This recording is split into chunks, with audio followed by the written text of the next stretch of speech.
Yep, looks like we're live. Namaste, Yes. everyone. Welcome to the Cārvāka podcast. A new experiment today. My first ever sports podcast, and I'm really excited about this. In the beginning of my first ever monologue, you guys were like, you talk too much about philosophy, religion, politics all the time. You should mix it up. And I promised you guys I'm going to mix it up a lot. So I started with health and nutrition. Then I discussed addictions in one of my previous podcasts. And today I am discussing cricket. I mean, I think probably cricket is the biggest sport in India, and we just had probably the biggest sporting event in cricket, the Yes. World Cup. And I'm very happy to have Navneet Mundhra on the podcast. Navneet, welcome to the podcast. Thank you. Thanks a lot, Kushal. It's great to be on your show. I've seen a few of your podcasts, and yeah, it's kick-ass, man. All right, so Navneet, before we start discussing the World Cup, why don't you tell everyone a bit about yourself? So, where did your journey with sports start? Because you're actually on social media, you're one of the two people who I follow solely for sports input. So, go for it, Navneet. Yeah, so I've always been a fan of cricket and cinema, and I started my career in 2011 with cricketcountry.com. That's one of the websites of Z Network, and from then I moved to CNN, and now I'm working with Yahoo. I cover sports and cinema, and in sports cricket in particular. As I said, cricket and cinema were my childhood passions, and I'm pretty happy that now they have become part of my profession. So yeah, I really enjoy doing what I do. And yeah, sports is great, man. I'm so happy. I mean, I have always seen you discussing politics and philosophy and history. And yeah, I mean, it came with a bit of a surprise to me when you told me that, let's do a podcast on cricket. I said, wow, like Kushal is telling me to do a podcast on cricket. But I've been seeing your tweets during World Cup. I think you followed World Cup thoroughly. You really watched almost all the matches. So yeah, like really excited to discuss this stuff with you. Yeah, you know what? I honestly had stopped watching cricket. Like every hardcore Sachin Tendulkar fan, my Yeah. cricketing journey basically started and ended with him. So this is how much. See, I born in '81, Yeah. so I don't remember anything of the '87 World Cup, to be very honest. I mean, Mhm. I was too small. No, लोग Yeah. बोलेंगे यार ये याद रहता है भाई कुछ याद True. नहीं रहता 6 साल की उम्र थी यार क्या याद रहेगा 6-7 साल की Uh, उम्र थी वर्ल्ड कप नहीं याद था पहला uh-huh. World cup and my first proper introduction to top Hmm. quality cricket was the 91-92 World Cup. I mean, to Yes. me, the highlight of that World Cup was Javed Miandad jumping up and down with Yeah. that in that Kiran Kiran More More's irritating him. yeah, and the Yeah. second was Wasim Akram and those two Yeah. wickets in the. I True. think it was the final where Yeah. It was he the got final. Ian Botham where he bowled outside the off stump and swung in, and oh no, that was Chris Lewis and Ian Yeah. Botham was basically Yeah. bringing Yeah. it in, and then he knocked his True. off stump out. So those two True. were True. my True. memories. So that's where I True. started cricket. But then obviously you are a hardcore Sachin fan. If most of us were Sachin fans. Yeah. Then Of he course. retired, and I used to watch a lot of cricket till the extent मतलब मैं इतना वेला था कि मैं Huh? Ranji trophy भी देखता था तो हाँ, मतलब Ranji Trophy used to be a huge thing in Mumbai, especially in Mumbai cricket 80s 90s के अंदर and 80s 90s का period वैसा था कि जब जो international cricketers हैं they used to participate in Ranji Trophy very actively. Sachin Tendulkar throughout in the 90s whenever he used to get time he used to go and play for Mumbai. Sanjay Manjrekar, Vinod Kambli, Sachin Tendulkar and Mumbai have always been the dominant force in Ranji Trophy. They have and won Ranji Trophy like 40 to 43 times.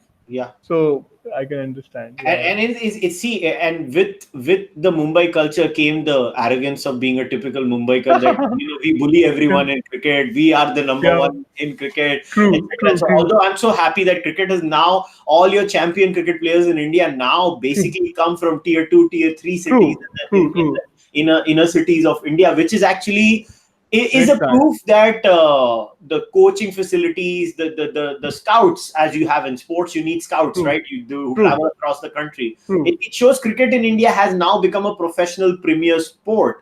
And Yeah. so personally for me, that's where my love for the sport started. So okay, now coming to the Yeah. current World Cup, Hmm. so there, let's divide this discussion into a few aspects. So let's Sure. start with first and foremost, what did you think of the format of this World Cup? Because when I was listening to the start of the World Cup, a lot of people were like, I don't like this format. It is too long. It is this. It is that. So, in your view, what did you think of the format of the World Cup?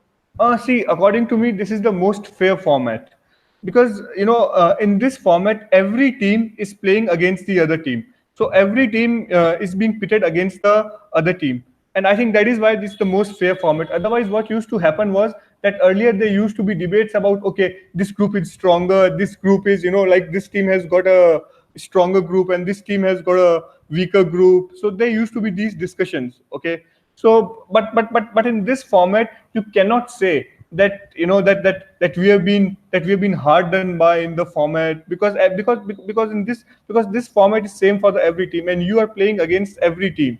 So according to me, that's a very fair format. And second thing, this format gives you a chance to bounce back. So it's not like if you lose one match or a couple of matches, and that will knock you out of the World Cup. I remember 2007 format. That was the 2007 World Cup format. That was the worst format ever. One upset and you are out of the tournament. And in 2007 World Cup, Bangladesh knocked India out, and Ireland knocked Pakistan out. So, I mean, of course, Bangladesh has now become a much better team than it was now. But what I mean to say is that in 2007 format, one upset and you are almost knocked out. That is not the case in this format, and that we have seen. In this format, coming to the current World Cup, England started on a high. England won like 3-4 matches in a row, and then they lost 3 consecutive matches England lost. And then there was this suspense whether they would be able to qualify or not. And then they had to win 3 matches on the trot to qualify for the to qualify for the semi-finals. So that means that in this format, every team has a chance to bounce back. Even if there's a bit of a hiccup, even if there's a bit of a hiccup, or you wobble a bit, or you stutter during the tournament, you always have a chance to recapture the lost ground. So that's why I think, these are 2-3 reasons why I think this format is pretty good. Once you are pitted against every other team, so every team is playing against every team, and then the best 4 teams will qualify. That means that it is the most fair format. So many people have this complaint that I mean, that this format has become predictable. Only 4 strong teams will qualify. There will be no room for suspense, or there will be no room for upset. According to me, even these arguments fall flat, because in this format, till the last match, there was a suspense: who would qualify, who would not, and in the semi-final, who would play against whom. The last league match was between Australia and South Africa. I mean, Australia had qualified. South Africa was already knocked out. But even that match was important to determine the lineup of the semi-final, which team will play against which team.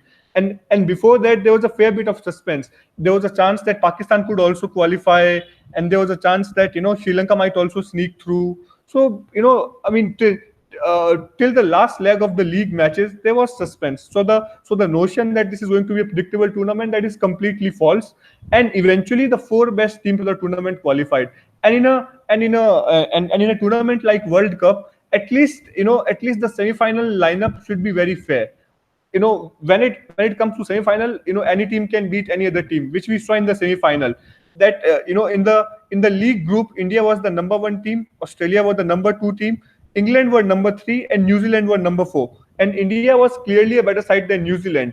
I mean, just recently, India went to New Zealand and thrashed them 4-0 or 4-1 in their own backyard. So India is a far better side. But on that given day, New Zealand played better cricket and they knocked India out. So that means that there's that element of thrill, the element of unpredictability is still there. So I think this format was pretty good. The best 4 teams qualified for the semi-finals, but then the New Zealand, which was not as strong a team as India, they eventually qualified for the final. So I think overall, I'm very happy with this format. You're playing against again. I'm just repeating, but then I just want to summarize it, that you are playing against every other team. Second, you have the chance to bounce back. 1 or 2 upsets will not knock you out of the tournament.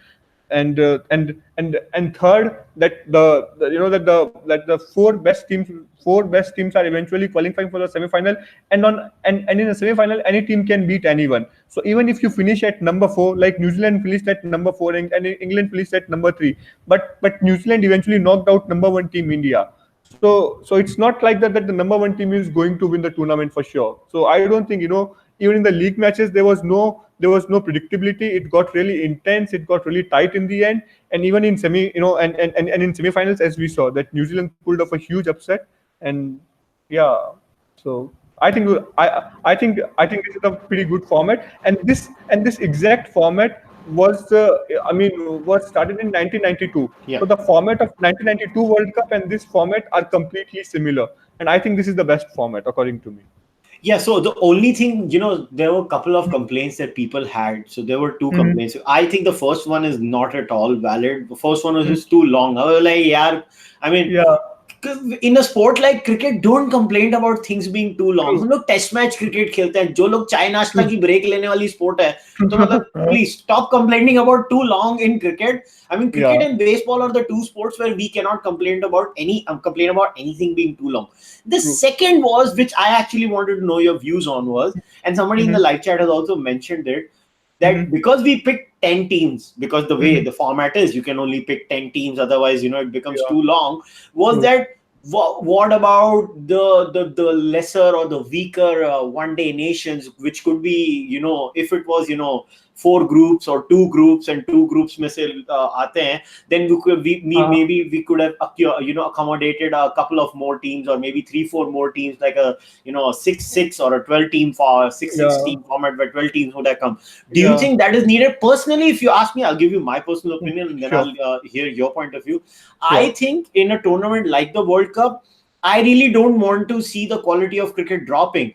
You have True, 4 years to try true. and test these teams out, and you should Yep. give them ample opportunities to play international cricket teams in the 4 years True, other than the World Cup. Here, what true. seems to happen is they want to, some people say no, they should be allowed to play the premier tournament, and baki 4 साल उनको ना मिले खेलने को तो चलेगा. That to me sounds like a bit of a True. counter logic kind of a thing, where I would Mhm. prefer the top 10 teams going and playing the World Cup in a format like this, rather Yeah. than having weaker teams and just have bloated World Cup records. What do you think? Well, I completely agree with your point that the World Cup is a premier tournament, and you want it to be extremely competitive, extremely thrilling. The best talents competing against each other. So in that regard, I completely agree with you. But I won't completely discount the other side as well. I think perhaps a couple of teams, couple of more teams could have been accommodated, and it could have been divided into two groups, 6 teams each. And that was the same format which was adopted in 2000, in 1999 and 2003 World Cup. And mind you that experiment was successful, because in 2003 World Cup, Kenya actually qualified for the semi-finals. And in 1990, yeah, in 1999 World Cup, Zimbabwe qualified for the Super Six League. So I won't completely discount the other side, and it's a very personal thing. You have a very valid point, and I entirely agree with you that the World Cup is a premier tournament, and the teams have to be competitive.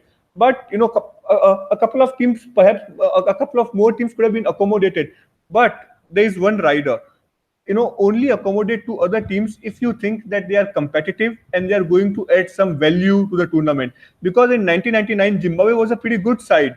As I said, that experiment worked in 1999 and 2003. And in 2003 Kenya team was actually a pretty good side. In 2001 Kenya had defeated India in one of the one day tournaments. In 1998 as well, Kenya had defeated India. So Kenya had defeated India 2 or 3 times before the 2003 World Cup, and Kenya had defeated other teams as well. So Kenya was a reasonably good side, and they had a bit of luck, and they actually qualified for the semi-finals. In 2003 World Cup. And and as I said, Zimbabwe was a pretty good team between 1998 to 2003. Zimbabwe was a pretty competitive team. Zimbabwe defeated almost all the other teams in at least in some of the matches. They defeated India, they defeated Sri Lanka, they defeated South Africa. So yeah, a couple of more teams could have been accommodated, but only if they are going to add some value. They are not going to bring down the competitive level or the standard of cricket. So in that regard, that's what my take on that. All right. So another point that I wanted to discuss about this World Cup is I was trying to look it up, but honestly, there are no true figures, and this is something I have observed about cricket. So I'll give you an Uh-huh. example of a sport that I follow now a lot Uh-huh. passionately than cricket, which is Yeah. MMA. I follow Uh, mixed martial arts very closely since the last yeah. 4 years, and I'm actually, as they use the word, balls deep into that sport. Like I'm really going deep down. I look at Uh, attendance figures, I look at yeah. revenues, and the Yeah. thing. I'll give you an example. So UFC, which is the premier company that hosts mixed martial arts. So you have UFC, Bellator. In Asia, you have one championship, other Mhm. basically promotions. So it's like Mhm. boxing. There are different promotions where fighters are fighting for a particular promotion. Now with Yeah. UFC, what I like is when Dana White, who's the guy who runs Uh, UFC, used to be mm, the owner. Now he's working like a mm, minority stakeholder and basically runs the show in UFC. When he mhm, comes out after the tournament, after the mm, pay per view is done, he mm, goes out, talks to the press, and he gives you exact numbers. So this was the mm, attendance record, this was mm, the revenue we made, and as mm, far as the pay per views goes, they don't talk about it, but the MMA media, they kind of have a rough guesstimate about what kind of true. revenue that pay-per-view made. But in Mhm, cricket, what I have observed is that when it comes to revenue, we have guesstimates about how much Star has paid mhm, to BCCI or to ICC for it's mhm. big. I get India drives the revenue model of world Yep. cricket. No, Of I mean course. even Of a course. even a dunderhead would know that. But True. still, I don't think so. When it comes to attendance stats, revenue from ticketing avenues and stuff like that is actually made clear in cricket as much as it's done in other sports in the West, which I think they are more about numbers and they want to be braggadocious about it. It's more of a cultural thing, I think. And in Yeah. cricket, we've not think. So if you were to say, do you think the attendance in this World Cup was decent? Because, I was kind of shocked sometimes. I was watching the matches. Like you leave India, Pakistan, Bangladesh aside. इनको True. छोड़ दो आप ये यहाँ पे True. तो मेरे को लगता है गली क्रिकेट का मैच भी होगा तो लोग देखने बिल्कुल. पहुंच जाते हैं बिल्कुल. बिल्कुल. the point is I saw empty seats when bloody England is playing in England. Yes. That was an Yes. insult.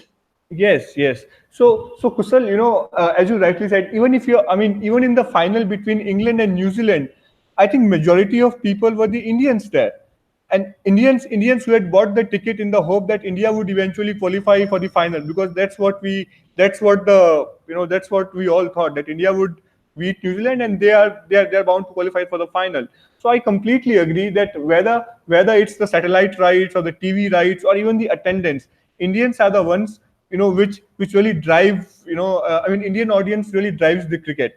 Even in England, even in the India versus England match, majority and India versus England match happening in England, and you would find that 70% of the audience, or perhaps even more, they are Indians. So and Indians have gone and settled across the world, and as you said in the start, at the start of the podcast, that Indians are crazy about cricket. Cricket is like religion in India. So yeah, when it comes to attendance, yes, be it any country, Australia, England, New Zealand, Indian audience, or if I have to extend it, subcontinent audience is the one which really drives the cricket. There's no two ways about it. During the World Cup, I met a couple of people from England, and they were oblivious that the World Cup is going on. And England were the favorites this time. England were the favorites this time. England is the strongest ODI side in world cricket. England has really improved their ODI, their ODI billing and their ODI standing in the last 4 years. And England were doing pretty good in the World Cup, and they were completely oblivious, blissfully oblivious, and they were least bothered about cricket. So that is true. Cricket is not the most popular sport in England.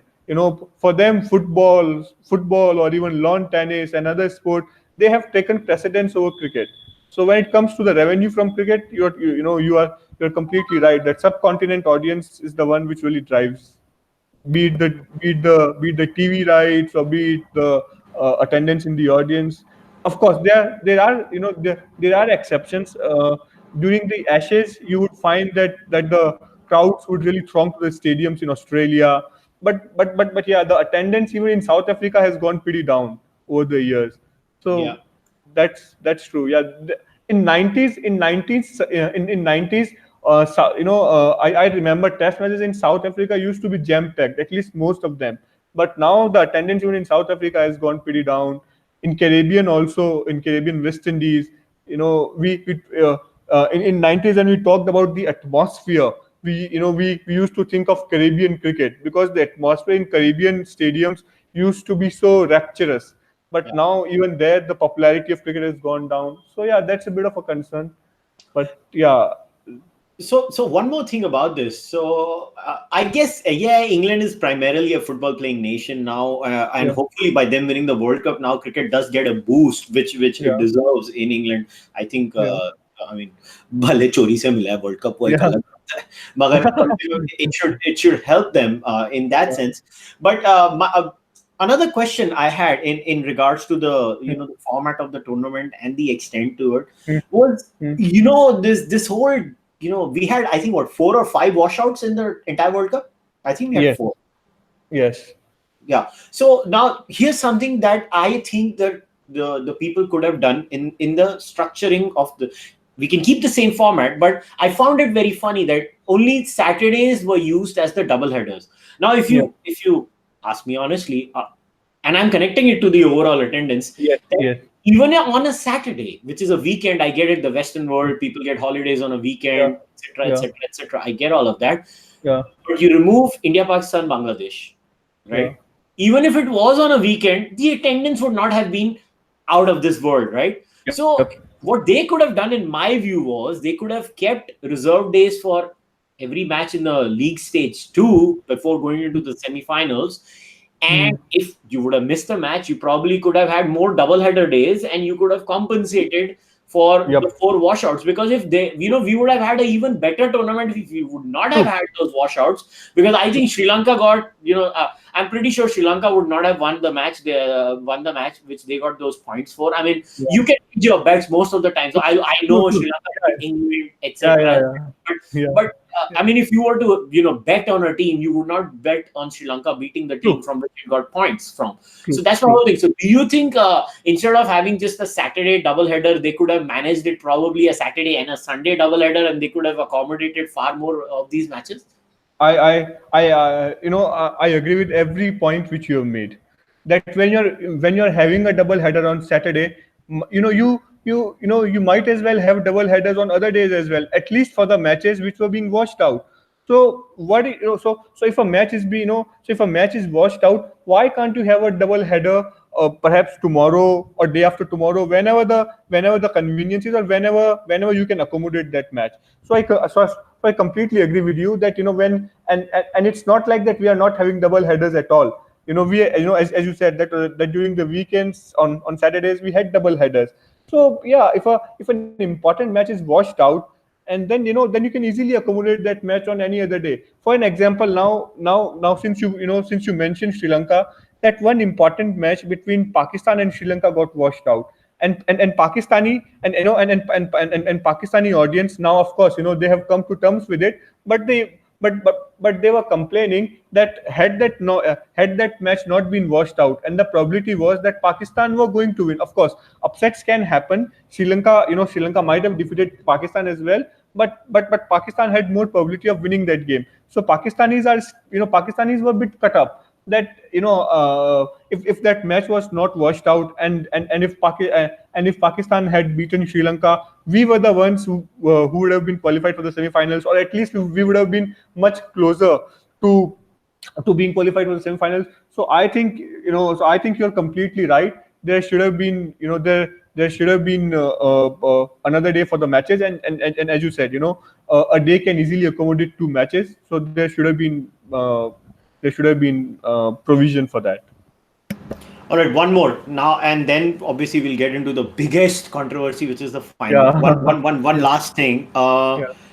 I was sitting with a couple of friends, and we were having this discussion, and this has been a discussion I'm sure others must also have discussed it. I think currently, when it comes to the knockout stages, which is Mm. semi-finals and above, Yeah. I hate the 2020 format personally with a Yeah. passion. I True. don't watch IPL, but the one Mm. thing that I personally found amazing about the Yes. IPL was when somebody explained to me, because मैंने first IPL देखी थी जब IPL हाँ, start हुआ था, and then after 2008 में. yeah, so उसके बाद मैंने कभी IPL नहीं देखी है. I saw the first हाँ, IPL because it was a new product we wanted to see, and yeah. then I didn't enjoy True, 2020 true, cricket, so I stopped it. true. Sure. But what I liked about the IPL format was the way they do the semi-final between Mm-hmm. 1, 2, 3, 4. The Mm-hmm. way they conduct is the final literally has the best team of the tournament. True, true.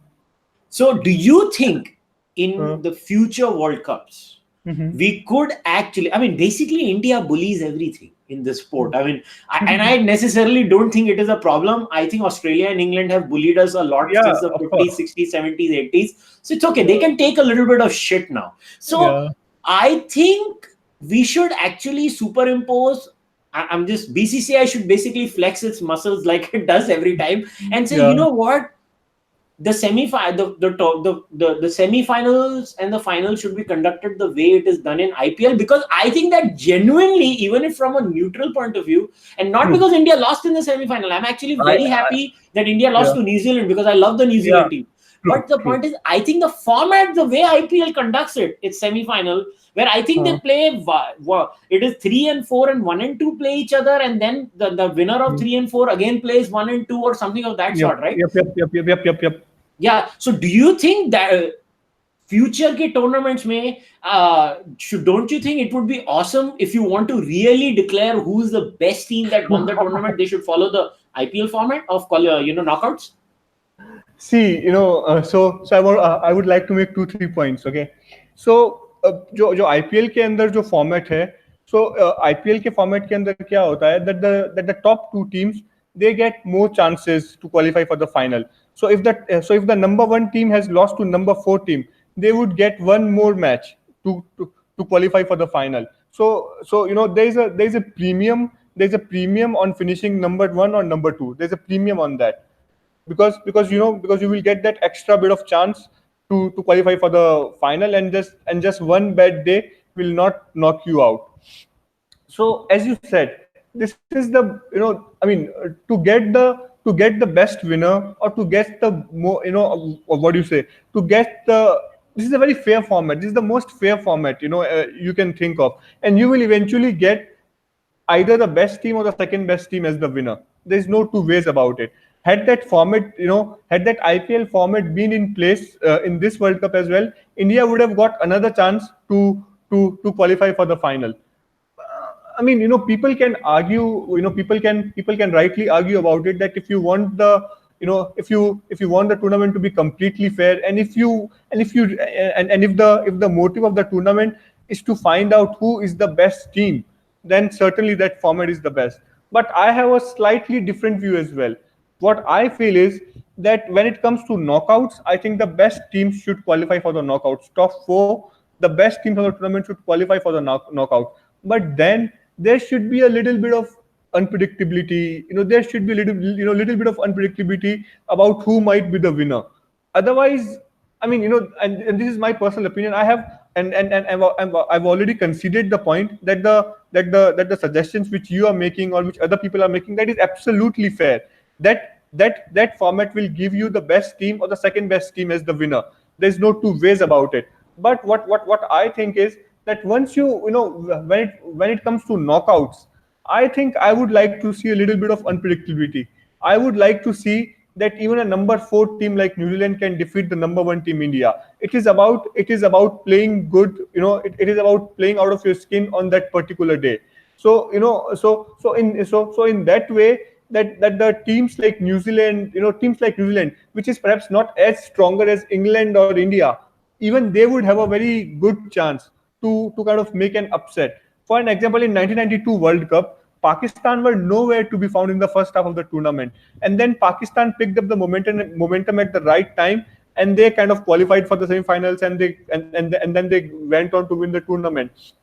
Personally, I would like to see a little bit of unpredictability after the knockouts. When it comes to knockouts, the four best teams should qualify for the knockout, and after that, leave it to that who wins. That who does well on that particular day. And if you and the beauty about this thing is that no team can ever become complacent. That no matter how strong a team you are, you cannot become complacent at any point of time. Even after, so for an example, if the number one team knows that, okay, even if I lose this match, I will have another shot at qualifying for the finals. There might there might be a little bit of complacency which might creep in. Here you have to be on your toes all the time. And also it is about handling pressure. Once you're in the knockouts, you want to see thrilling matches. You want to see that element of unpredictability. You want to see that thrilling match. You want to see that how teams perform in the pressure situations. And when you know that once you're in the knockout, if you don't play well even for 30 minutes, you might be knocked out of the tournament. And that's exactly what happened with India dominated the tournament. And those bad 45 minutes, when India came out to bat chasing a very moderate target of 240, they had a horrendous start. They were like 20 for 4. So and even Virat Kohli said that those 45 minutes cost us the match. So I think that's a very thrilling experience to us, that the best team of the tournament, that the best team of the tournament, India, one of the most formidable sides. It was, if you ask me as an Indian, it wasn't a very pleasant sight to see them crumble under the pressure. But as a cricket fan, it just showed me that that when it comes to pressure situation, even the best in the world can crumble on a particular day. Had this been a bilateral series, India would have certainly thrashed New Zealand. एक match हार जाते खराब दिन, बाकी match जीत जाते. But on that particular day, that's the beauty of World Cup. So I would like it to. I mean, I personally would like to keep the format similar to what it is now. That on a given day, all teams have equal chances. And when it comes to knockouts, even the best team, even the best team is under the pressure, because they know that the bad 30 or 45 minutes or 1 bad hour can actually cost them the tournament. So I would personally like that format to continue. This format. No, that's actually a very, yeah, that's actually a very good counter to what I've said, and I'll tell you because I was watching the Crick Buzz post-match show, and I think it was Robin Uthappa and Zahir Khan, and I think it was that Bhimani fellow. They were discussing this format, and I think Robin was off a similar line than you.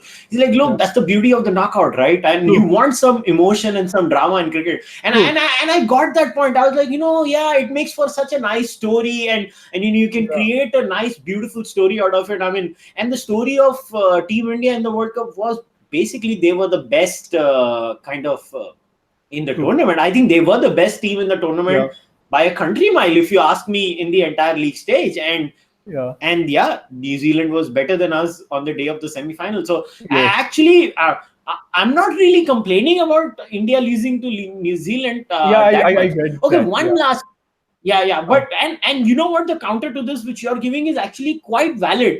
And I get the sentimental aspect of the sport also. I think sport needs a bit of drama too. If we make sport too dry and too rationalized, like I'm trying to do it, sometimes we lose the drama element in sport, and we need that emotion. So actually, if I was to put my money on emotion, a little bit of emotion and rationality, and only rationality, even I'll go with you. I think we need some emotion in sport also. I mean, haters like me will only go for the rational aspect, but that's just I'm just a sada hua atheist, so I try to rationalize everything.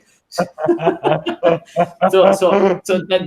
that's how I am by nature. So no, I get your point. Okay, one last point. Do you think Pakistan was robbed and the net run rate was a bad criteria?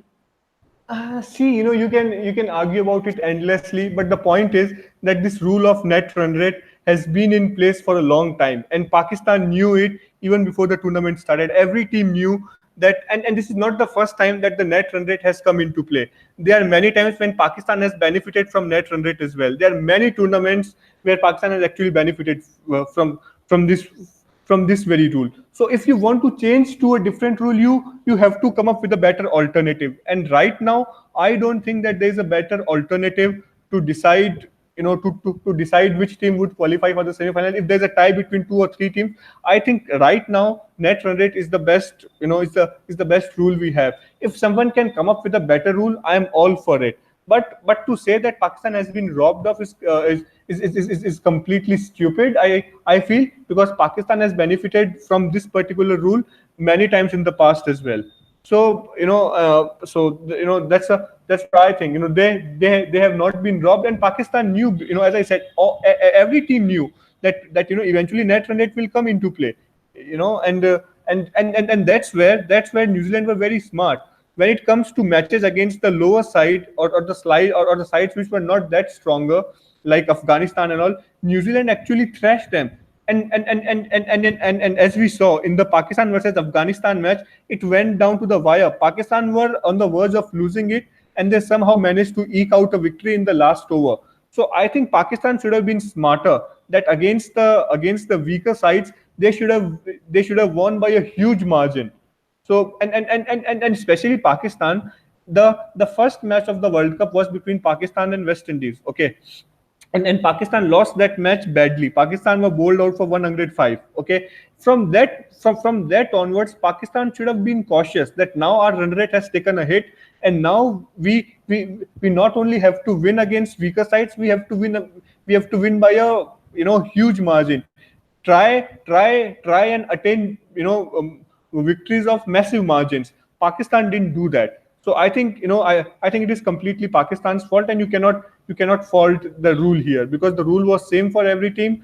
The rule has been in the place for a long time. Every team was aware that net run rate can be very, very crucial. And again, the biggest thing is that Pakistan has benefited from this very rule in the past as well. तो हमारे साथ ये नहीं होता कि जब हमें किसी रूल से बेनिफिट हो रहा हो तब तो वो रूल बहुत अच्छा है, और वो रूल कभी हमारे अगेंस्ट चला गया तो नहीं नहीं नहीं, ये रूल तो खराब है यार, आपने इसी रूल से बेनिफिट भी किया है पहले. And I think the man of the tournament was that pizza burger guy. उसको कोई separate award दो, उसको कोई जाके उस आदमी को मतलब for the performance of the tournament का award अगर किसी को दिया जाएगा तो उसका नाम शायद मोमिन साकिब था. What a man! उसका जो performance था, उसके जैसी performance मैंने कभी नहीं देखी. And something to add to that, I have noticed that this is the attitude in most I want to call it the Western European teams or जो भी करना है, या white teams or against the Asian teams. You have to look at their performance against the weaker teams. I have noticed this with India also. India, Pakistan, when they tend to play this weaker team now, it seems as if we drop the level of our game along with the opponent. We play according to the opponent at hand. तो अगर अफगानिस्तान होगा ना तो हम उनके जैसे घटिया खेलना शुरू हो जाते हैं. Unlike the teams like New Zealand, England, or for that matter Australia and South Africa. And I have noticed this even at my times when I used to watch cricket. अभी भी वही trend है. They play a certain brand of cricket no matter who the opposition is. They will wallop the opposition if it's weak. हम लोग ऐसे नहीं है. हम बोलते हैं लाइफ में थोड़ा ड्रामा होना चाहिए. अफगानिस्तान ओपोनेंट है ना, चलो हम लोग गली क्रिकेट लेवल पे खेलते हैं, हम लोग गली क्रिकेट पे पहुंच जाते हैं. तो ये खासियत है हमारी टीमों की कि हम एक्स्ट्रा अकोमोडेटिंग हो जाते हैं. हम लोग जज्बातों में आके बोलते हैं चलो हम भी इनके जैसे घटिया खेलना शुरू हो जाते हैं. Both India and Pakistan. Yeah, you made a very valid point, and that's the difference between a good side and a great side. जब वेस्ट इंडीज नंबर 1 थी 80s में, और ऑस्ट्रेलिया जब लास्ट डेकेड में और लेट 90s में number 1 team थी, they had a streak of ruthlessness. They used to be completely ruthlessness. They would not concede an inch. तो और इंडिया और पाकिस्तान, अब जैसे इंडिया जो है, इंडिया इस डेकेड की बेस्ट टीम है. अगर आप ओडीआई रिकॉर्ड देखो तो चाहे वो विन रेशियो ले लो, नंबर ऑफ विन्स ले लो, हमने इसी डेकेड में वर्ल्ड कप जीता है, चैंपियंस ट्रॉफी जीती है, चैंपियंस ट्रॉफी के फाइनल में हमने क्वालिफाई किया है एक बार, और हमने बायलैटरल सीरीज न्यूजीलैंड में जीती है, इंग्लैंड में जीती है, ऑस्ट्रेलिया में जीती है. बट आई डोंट थिंक कि इंडिया की टीम जो है वो इतनी ग्रेट है जो वेस्ट इंडीज की टीम 80s की थी या ऑस्ट्रेलिया की टीम लास्ट डेकेड की थी. एंड दैट्स द डिफरेंस जो आपने कि कई बार हम थोड़ा कंप्लेसेंट हो जाते हैं, सामने कोई वीकर साइड हो वो हो. और पाकिस्तान के साथ तो ये प्रॉब्लम बहुत ज्यादा रही है. Pakistan would lose to Bangladesh one day and would win against Australia the other day. ये तो पाकिस्तान के साथ इस वर्ल्ड कप के अंदर भी आपने देखा. अफगानिस्तान के सामने वो लोग इतना वो हो रहे थे, इतना स्ट्रगल किया, and they actually beat the most formidable batting side of the tournament, England को पाकिस्तान ने हरा दिया इस टूर्नामेंट के अंदर, लीग ग्रुप के अंदर. तो ये बात बहुत वो आपने वैलिड बोली दैट पाकिस्तान तो वजह से बहुत अनप्रिडिक्टेबल रहा है, बट इंडिया के अंदर भी दैट स्ट्रीक ऑफ रूथलेसनेस नहीं है. Though India is the best team of this decade, but India is no match to West Indies of 80s और Australia of last decade and late 90s, because they had the streak of ruthlessness. जैसे आपने बोला ना कि सामने कोई भी opponent हो, हमें उनको क्रश करना है completely. That streak of ruthlessness is missing even in this Indian team. I completely agree. All right, now we discuss what, in my view, is Yeah. probably one of the biggest robberies in cricket. I was so frustrated. Now we have to discuss this final, and that's why I kept it for the end. Yes, yes, yes. I mean, that Yeah, of moment course. where I saw Martin Guptill getting run out, and I'm not a very emotional guy by nature. मैं इतना emotional नहीं हूँ, and I felt Yeah. terrible. And believe me, I would have felt terrible for any team. What happened in the final? Can somebody in their right mind explain to me who came up with this third class idea कि जो boundaries extra मारेगा वो जीत जाएगा? ये क्या logic था? And you can flip the scenario around. If England would have been at the losing side for this reason in a final, you have the freaking premier tournament that you showcase to the world, and then you go out and somebody who doesn't watch cricket and they'll be like, so how was your game? I was like, yeah, both the sides made the same runs. Then they had to go into a super over. They again made the same runs. Then who won? Like, yeah, the side that scored more boundaries won. What, really? That's how you declare winners? And first of all, I personally think, obviously, we have to discuss the other part of Ben Stokes and that atrocious decision by Dharmasena. Yeah. Again, I don't know how this guy qualifies. I hope they must be having some kind of a ranking system for umpires also, because that was the disaster of the century. What the hell did he do? If he would not have given it a 6 run also and 5 runs, the Ben Stokes would have been on the non-strikers end, and Adil Rashid could not have hit 9 out of 10 times or 9.8 out of 10 times. That 3 runs were what was required. So, I think New Zealand was the true World Cup winner, if you ask me. But let us assume, chalo, jo hona hai, ho gaya, sport hai, hota hai. But why the hell? I remember when I used to watch cricket, there was a Champions Trophy where India and Sri Lanka were declared the joint winners. If there ever was a freaking case of a joint winner of a bloody World Cup tournament, it was this match. True. What do you think about this robbery and travesty, Navneet? See, it's a very complex issue. So I would like to make four, 5 points very quickly. First of all, I entirely agree with you that boundary rule is completely stupid, and this rule should be eradicated. And in case of a tie in the final, and in case of a tie even in super over, there should be, both the teams should be declared winners. And as you rightly said, there could not have been a more apt occasion for two teams to be joint winners. This was, ये एक ऐसा match था कि no team actually deserved to lose, if you ask me.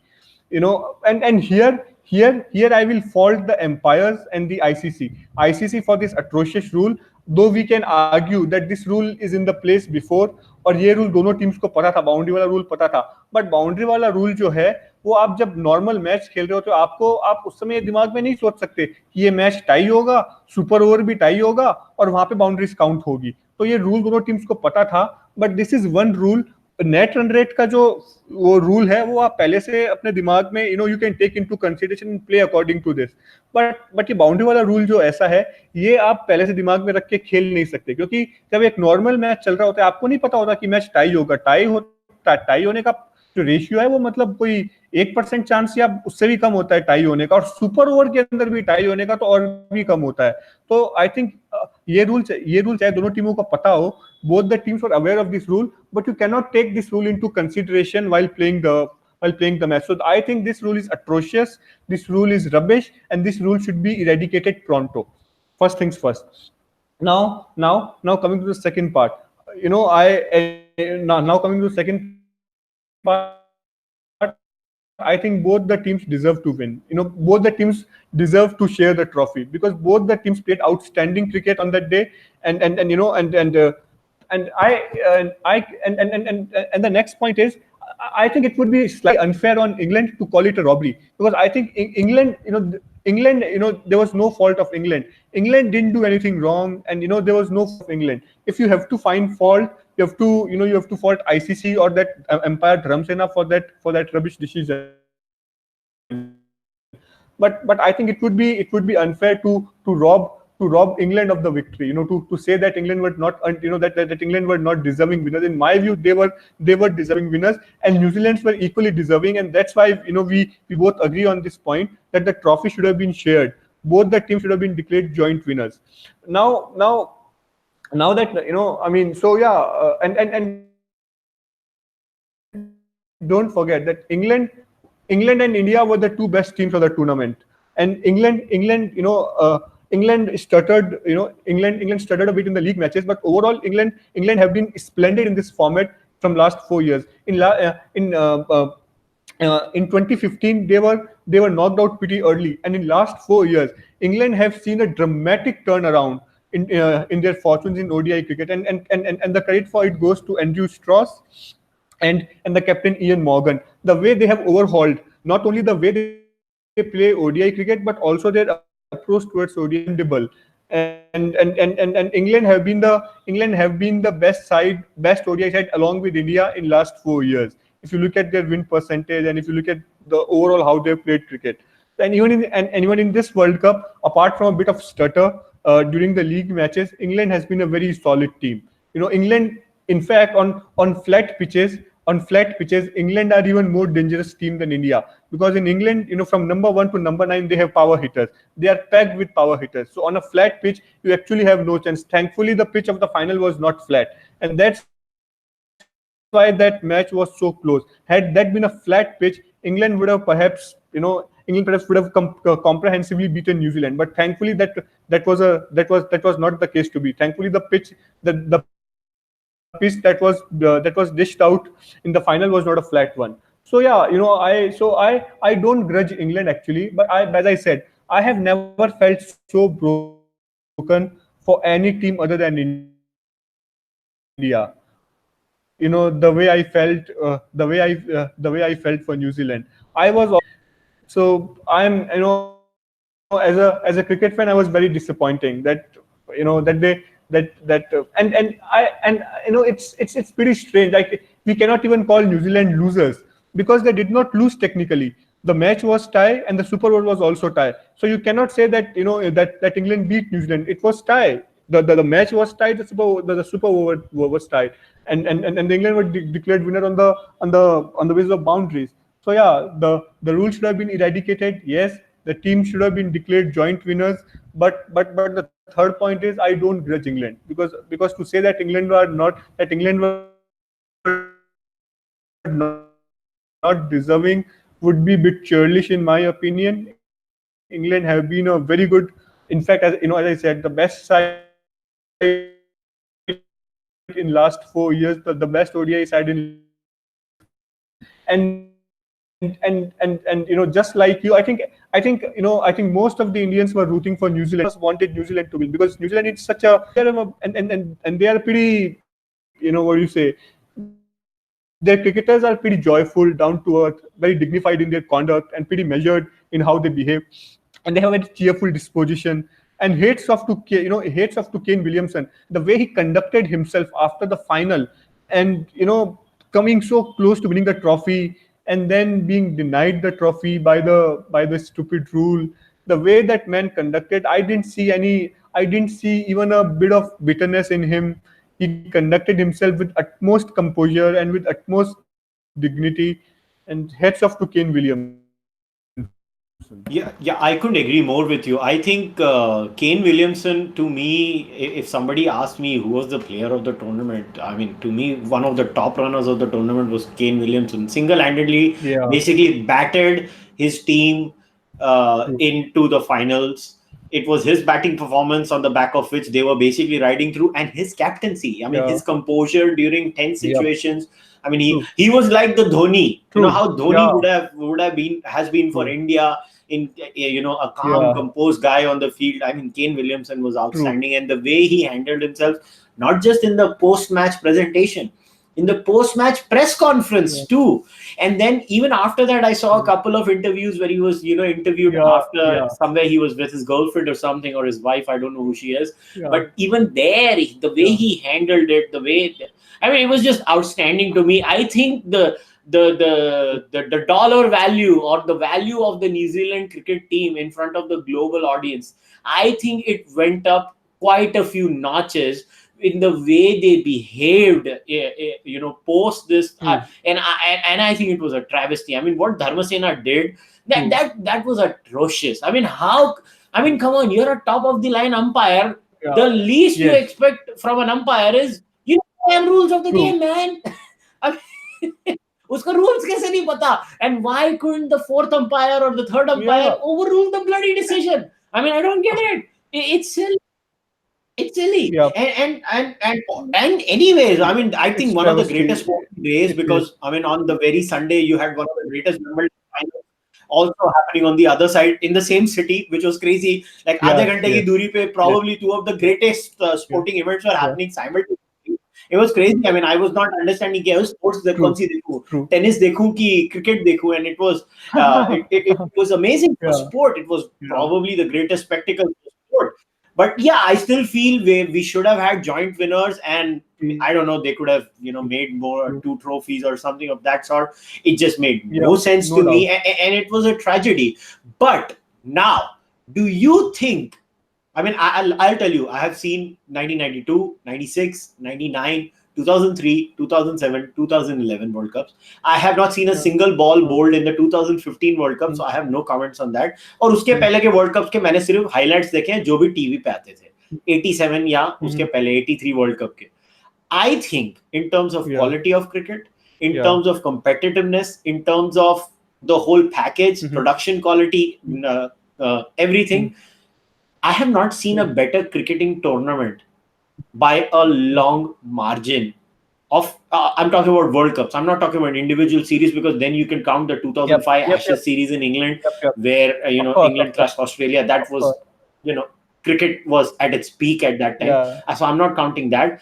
But as a World Cup, Yeah. I think this Yeah. was the best bloody World Cup I've seen in my life. So what's your personal view? I completely agree with you. I think before this World Cup, I always thought that 1992 World Cup was the best World Cup for many reasons. But this World Cup has really surpassed 1992 World Cup as well. As you said, in terms of quality of cricket, competitiveness, the thrilling matches, close matches, and the drama, the intrigue, the emotion. This World Cup had everything, and the World Cup final is arguably, not arguably, I think it is the greatest ODI ever. Before that, I thought that the semi-final between Australia and South Africa in 1999 World Cup, that was the best ODI I've ever seen, and I never thought that any other that I never thought that any cricket match would surpass that in terms of drama, emotions, intrigue. I mean that topsy turvy curve throughout the match. But this match really surpassed even that. So I think, I think this was the best World Cup ever, and the final of the World Cup is the best ODI ever. I don't think that there is a greater ODI played than this final.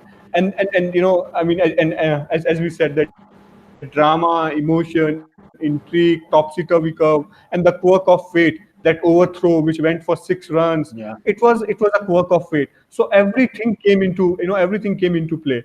And the conduct, and the conduct of the cricketers from both sides, after the final. I think I would even give credit to Ben Stokes as well. Ben Stokes also conducted himself with a lot of dignity and with a lot of sang-froid. So I think, credit should be given to Ben Stokes as well. And he refused the award, the New Zealander of the Year, and he said that Kane Williamson deserves it more than I do. Ben Stokes was born in New Zealand actually, and then he migrated to England to further his cricketing career. Ben Stokes' parents, they still live in New Zealand, and they were rooting for New Zealand on that given day. Now see, so I think all these factors, on-field factors, off-field factors, quirk of fate, I think that that all these factors make this ODI the best ever ODI ever, and certainly I think this World Cup is the best World Cup ever. And you know what? One more thing I want to add to what this World Cup has shown once again, that when you don't have those flat, sapart, one-sided batters paradise Mm. of in the form of the wickets they have, the quality of cricket. Because when you give a bowling Yeah, side a bit of a yeah, chance, where there's a little bit of movement true, to true, start true. with, or the pitch basically slows down and the spinners come into play, or the medium Yep, pacer cutters come into true, play, the batsman's true. skills are tested, and only the Mm. best Mm. batters can survive in that. And you have True, exciting cricket. Yeah, somebody can argue, and now I'm true, waiting for someone to say, Magar wo true. 400 plus wala chase bhi one of the greatest cricket matches tha, I concede. But let me tell अरे you, नहीं when you have चाहिए. the batter, bowler, fielder, No. like imagine, वही तो मैं बोल रहा हूँ, Yeah. अगर बैटर बॉलर फील्डर तीनों इन्वॉल्व है, लोग भूल रहे हैं कि धोनी को अगर मार्टिन गप्टिल ने वो डायरेक्ट हिट नहीं मारा होता, we never know, maybe Dhoni वो रन मार देता था सेमीफाइनल में. True, We could have had a scenario. true, ऐसे डायरेक्ट हिट्स या कैचेस, true. जैसे कार्लोस ब्रैथवेट का ले बिल्कुल, लो. बिल्कुल. When Carlos Brathwaite hit that six Yeah. and Bolt basically Yeah. got an amazing catch to stop that six. I mean, these are the kinds of things that make Trent it bolt ने fun. Catch So किया था. when you give bowlers a yeah. True. So when you have these kinds of scenarios, I think this cricketing World Cup was the best in that also, that it gave a good, display of when you have friendlier pitches, which are slightly bowler friendly. I think the quality of cricket goes up, Mm. and I think T20 ने क्या कर दिया है कि T20 ने जो तवज्जो है और जो फोकस है वो सिक्सेस एंड फोर्स पे कर दिया है. And now people want even more sixes and fours. But I personally think the reason I enjoyed this world cup was 250 270 score, 230 Yep. score, and you True. still were like, nah, the batting side chasing, Yeah. they're not True. winning this easily. And that's what Yeah. makes cricket beautiful. Yep. I mean, that's the the trials and tribulations of cricket. So I think that was another great aspect of the World Cup. What do you think? Kushal, let me tell you, I was pleasantly surprised to see that the feather beds and the belters were not being rolled out in all the matches. To be honest, मैंने तो यही predict किया था कि यार, क्योंकि going by the pitches, going by the kind of pitches England have rolled out in last 4 years, they have mostly been belters. मतलब England 350 run. अभी जैसे वर्ल्ड कप से जस्ट पहले पाकिस्तान और इंग्लैंड की ओडीआई सीरीज थी. पाकिस्तान ने 3 बार 340 का स्कोर बनाया और इंग्लैंड ने 340 का स्कोर तीनों बार वो कर लिया, सरपास करके मैच जीत गया. So I was really pleasantly surprised by the quality of pitches. And as you rightly said, for me, I would any day root for a 250, 260, 270 match, which is a thrilling, close, tense cliffhanger, than a 400, 450 match. I mean, once in a while it's okay that you score 400, 450, but if it starts happening on a regular basis, you kind of get tired. You kind of get tired of it. तो बहुत ही फिर frustration और monotonous लगता है कि यार हर match में 350 run बन रहे हैं. And then you kind of start devaluing the quality of batting कि यार अब तो ऐसी पिचेस आ जाए कि कोई भी बैट घुमा के 350 रन बना देता है. So and I always root for pitches which have everything for everyone, for batting, for batters, for bowlers, for fast bowlers, for spinners. And thankfully in this World Cup we had variety of pitches. In some of the matches were high scoring, यहाँ पे 320 325 भी बन रहे हैं, 340 भी बन रहे हैं. But that was not the case with every match. There were many matches जहाँ पे 230 भी डिफेंड हुआ है. 240 के अंदर बड़ा न्यूजीलैंड ने 240 डिफेंड कर लिया था फाइनल के अंदर, सॉरी सेमीफाइनल के अंदर इंडिया के सामने. So yeah, I completely agree that I was pleasantly surprised. I was not expecting these kind of pitches at all, to be honest. मुझे लग रहा था कि यहाँ पे हर विकेट फेदर बेड होगा, जहाँ पे बैट्समैन आएंगे, बल्ला घुमाएंगे, 300 330 340 पार फॉर द कोर्स हो गया. Thankfully that was not the case. So I'm very happy. And yeah, I mean, I would any day pick these 230 240 thrilling matches, these cliffhangers over the monotonous and completely completely boring 350 400 matches. So I completely agree. The pitches were reasonably well, and they had everything for someone. I mean, spinners picked up wicket, fast bowler picked up wicket. Some of the batsmen scored a lot of runs. Rohit Sharma scored 5 tons, Yeah, which is like crazy. Yeah, like scoring 500s in one World Cup. So yes, crazy. yeah, I think overall, overall everyone performed well. Whoever applied themselves, they they came out with flying colors, be it fast bowlers or spinners or batsmen. Overall I'm pretty satisfied with the kind of with the quality of pitches in this tournament and the overall quality of cricket. It was pretty good, and I hope Yeah, that it will. And I hope one thing I would like to add, that if you really want to infuse the kind of enthusiasm, if you really want to infuse the enthusiasm and verve in the ODI cricket, you know, ICC should organize more triangular and quadrangular ODI tournaments like we used to have in 90s in Sharjah, in India, in different part of the world. in You Australia. know, yeah. Even in Australia, there used to be a lot of tri-series. In Sharjah, there used to be tri-series, quadrangular tournaments. Hero Cup hota tha, Singer Cup hota tha, Sharjah Cup hota tha. So, but nowadays, in ODIs there are only two tournaments which are multi-nation: Yeah, Champions Trophy and World Cup. yes, Champions Trophy भी अब abolish कर रहे हैं, because there is no fun in bilateral ODI series. yeah, Bilateral ODI, they are by and large meaningless. So yes.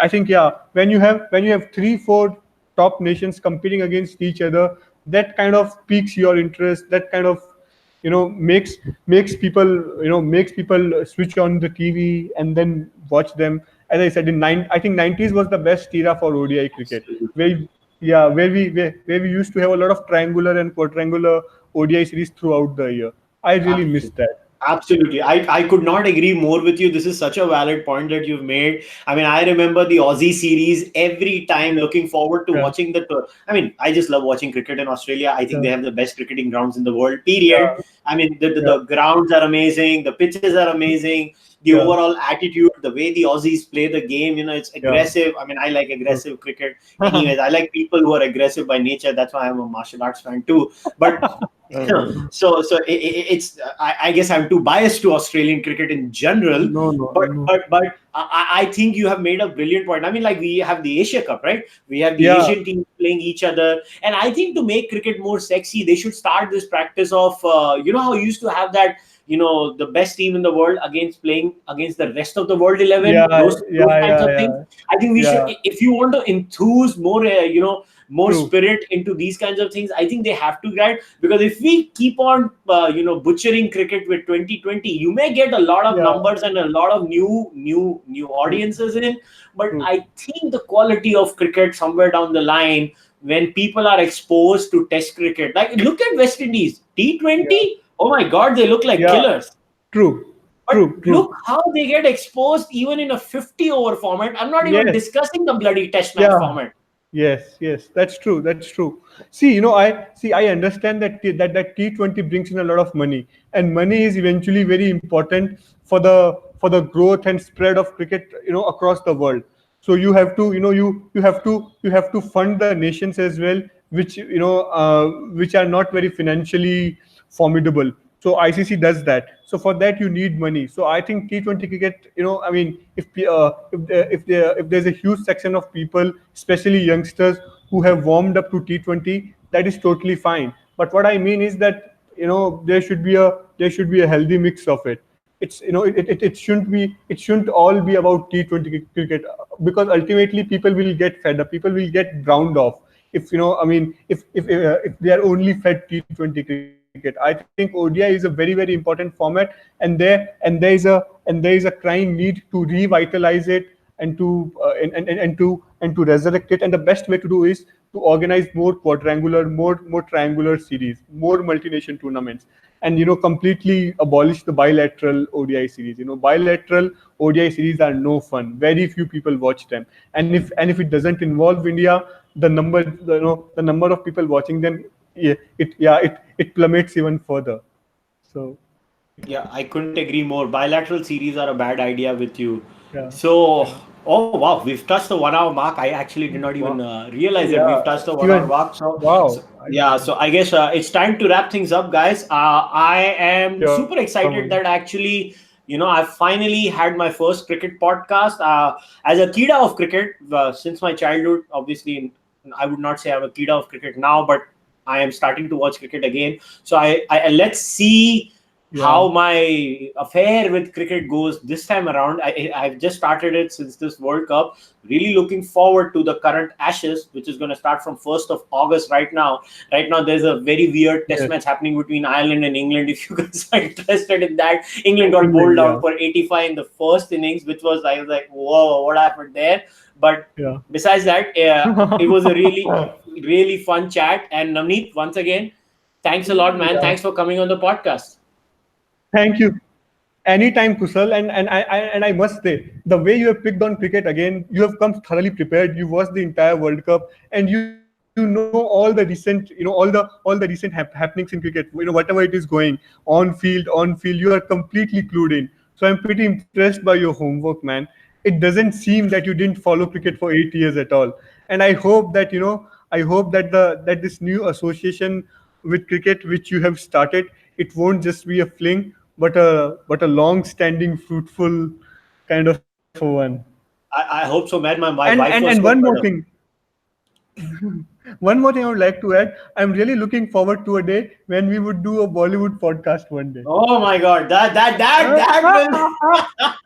वो दिन नहीं आएगा. मेरी दुखती रग में हाथ रख दिया तुमने. वो दिन कभी नहीं क्रिकेट आएगा. का कुशल कुशल क्रिकेट का दिन आ गया है तो बॉलीवुड का पॉडकास्ट ज्यादा दूर नहीं है. I think one day I will pin you down and convince you to do a Bollywood podcast with me. But I think I will do the that. closest thing to Bollywood I've had is Vivek Agnihotri to on my podcast to discuss everything other than his movie making business. So that's all I've had. But yeah, I don't know. You see, I never say no to Yeah, anything. I'm open to learning about new ideas, yeah, and trust me, I've had fun chatting with you. And yeah. has Same here, been man. exciting. I mean, my wife was kind of fed up with because I'm an obsessive guy. So Yeah, when I started to watch cricket, I was like, I have to know what happened in the last 2 3 years. So I took out yeah. all the videos, highlights, videos of all the old tournaments that had happened. So I kind of got an idea. Okay, ye log ye kar rahe hain. I did not know most of the names in the Indian cricket team too. To be very honest, I was so out of touch. But yeah, it was fun. And Navneet, as it's always nice to meet and talk to someone who's so passionate about sport and who follows it with a lot of passion and has a nuanced view about it. So thanks a lot for coming on the podcast. And Thank you guys, for inviting me. yeah. And guys, I hope you guys had fun. This is my first sports podcast. If you like what I'm doing over here, please subscribe to the channel. Please like. Until then, namaste, goodbye, good night. Take care, Bye. guys. Thank you.